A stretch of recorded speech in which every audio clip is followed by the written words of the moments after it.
Do you run out of time before you run out of your day?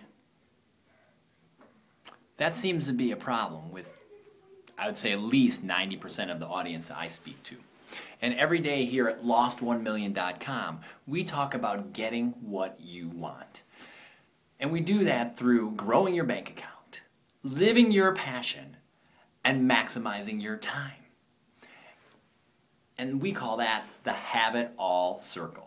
Now, that circle encompasses the 6 F's of your life, because we define having it all as growing in your faith, your family, your fitness, your finances, falling forward, and your friendships. And when you're doing that, you truly have it all. Now, does that mean life is going to be perfect? No. Life is, I find, isn't like Home Improvement. It's more like the movie Saving Private Ryan. It's a battle. And if you've seen Home Improvement and you contrast that with Saving Private Ryan, I think you would agree that your life is more like that. So let's talk today about one radical system that will help you hold other people accountable. And this, I'm going to call it an unprocess, because it has to do with people. And anything to do with people cannot be put in a nice little box or process or system. So we call it an unprocess. And it's called the Monkey Unprocess. It reduces stress in your life, ends conflict, and brings peace to your home, as well as freeing up your time to get done what you want so you can have what you want. And what I know is you want what you want, and you most likely want it now. So let's get into this. The Monkey System. It's from a book I read, actually several books, and I wrapped it all together, but the monkey metaphor comes from a book that I read about a manager and a monkey. And let's say back in my day, when I was a young manager, during the years before I lost $1 million, I would often let my ego get in my way in my leadership style. Now, ego stands for edging God out, or edging growth out in my book. Yet people would come into my office with their problems. And let's say we will identify the problem as a monkey on their back. And they would take this monkey and they would put it on my desk. And being the big leader that I was in those days, I would take their monkey and say, great, I will get back to you on this problem. I will take care of this for you. I am the master problem solver. And that was fine until my office was full of monkeys. Pretend I have a banana with me. You get the idea. I had a lot of monkeys. We had 14 locations and 146 team members. It was overwhelming. Yet then, I put 2 and 2 together and said, the next time someone brought in one of their monkeys, I looked at their monkey. I said,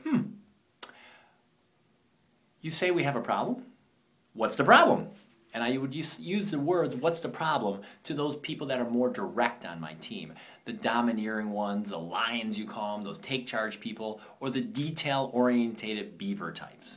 If it was more of a golden retriever or otter person, the golden retriever are more reserved, and they're definitely all about the people, and the otters are all about people, but usually about themselves. And I have no idea about that, of course. For those types of people-orientated people, I would say, how do you feel about this problem? And then I listen. So you're saying the problem is blah, blah, blah. Or I might say, that does sound like a problem. And you'd be amazed what would happen when I asked the next question. What do you feel, or what do you think are, let's say, 3 ways that you can solve this problem? Just give me 3 ideas. Anything. And we would walk through those 3 ideas. In the beginning, it would be like pulling teeth. But eventually, the team caught on that I expected them to bring me 3 ideas for any issue or problem they had.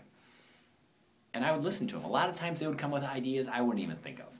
But many times, especially with young team members, I would need to brainstorm with them to have better ideas. And when we came up with 3 decent ideas, and again, sometimes it takes 10 seconds. And now with my team, they always bring me 3 ideas. They already present me the solution, and most of the time they've already done the solution. They're just keeping me in the loop. So you can see how this frees up my time to do what I want to do, which is help you get what you want to do.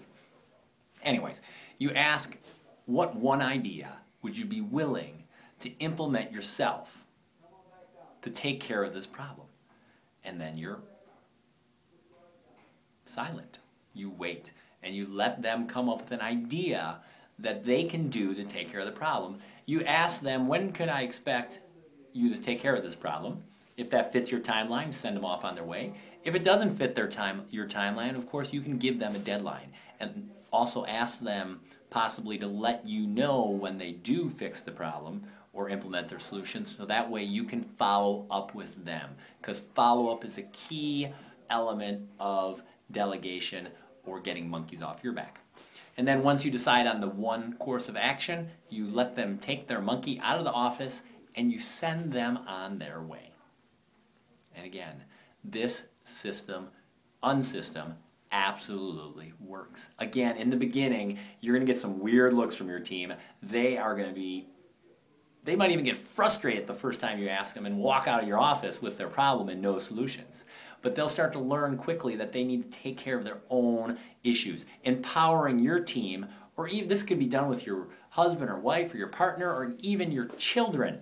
Imagine the time that you would free in your day to get what you want. And then you can take that time to focus on growing your bank account, living your passion, and maximizing your time. Because those three things, working on whichever segment you need to focus on, because we know what you focus on will expand. We talk about that here every day at lost1million.com.